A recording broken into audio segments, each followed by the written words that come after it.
Hey, you guys, welcome back to the channel. And today we're getting into the topic of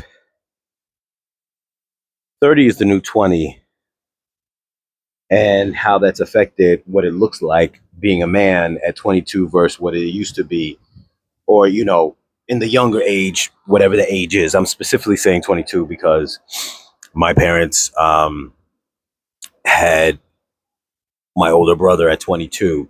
And so, just using that as an example.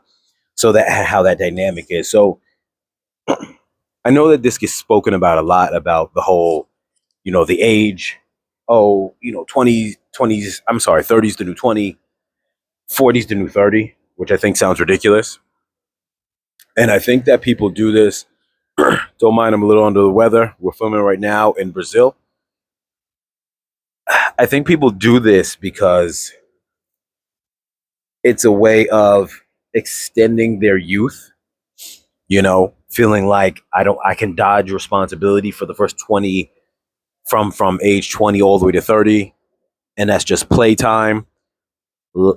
Nowadays too, just culturally, that's just the thing. People having fun, the nightlife for a longer period of time, trying to stay quote unquote young for a longer period of time.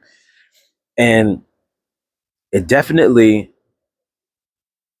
it definitely throws things off balance a little bit, because back in the days, in the young 20s, somewhere between, even whether it's 18 to 25, you had adults who would get married, probably be having kids, and they would be working towards that kind of family structure right away. They didn't have a lot of playtime. Sometimes the playtime came after they had the kids.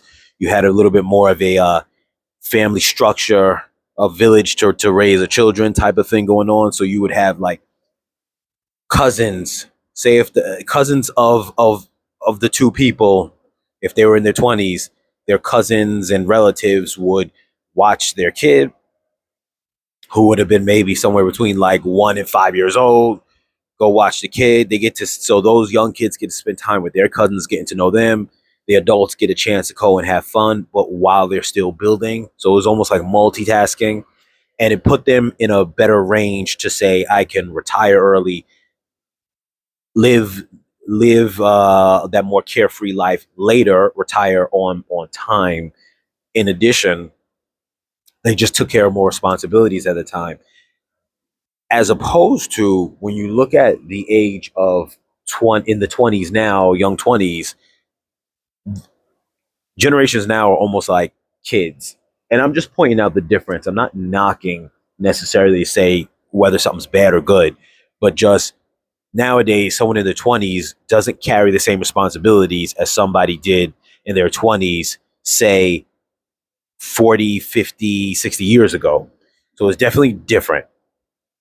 I would say also too, and the reason why I'm specifying men, just really coming from a standpoint of, um, as a man. So just looking at it from that standpoint, that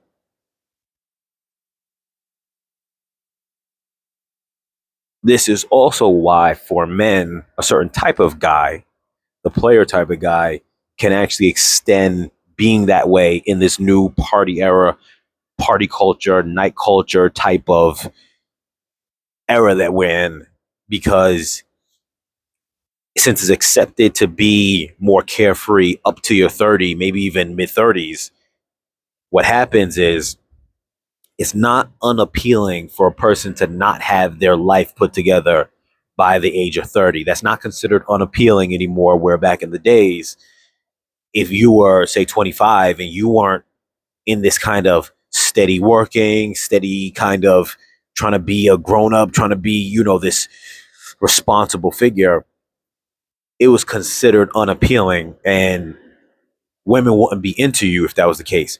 Now, that's not the situation. So you get to hold on a little longer to the idea of, being out there playing games, this and that, and not having to have that kind of responsibility and still being considered appealing.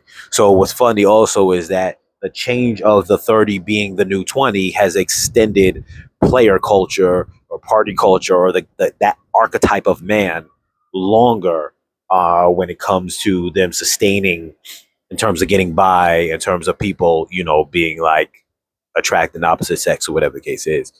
As far as the female end of it goes, definitely it pushes the whole concept of like motherhood back, 30 being the new 20.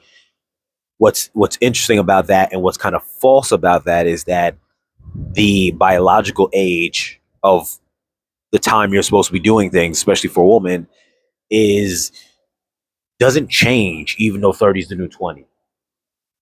You still don't want to be 40 having kids. You could do it, but it increases the health risk, even though now 40 is the new 30. And that's when people want to start just building a family sometimes at 35, close to 40. So it's just something to make note of. I'm not knocking on any either way, but just making note of the changes and where you were kind of seen as more of an adult in your young 20s 40, 50 years ago, then now you're kind of seen as a little kid in your young 20s by that time. Also, you act more like a kid in your young 20s during these days. Just noticing that difference. So I just wanted to throw that out there, just kind of a little bit of put the spotlight on that and how this is the trend nowadays that everyone says the next age up is always the new age down. With that being said, you guys like, comment, share, subscribe. Be safe as always, and I'll catch you guys in the next video.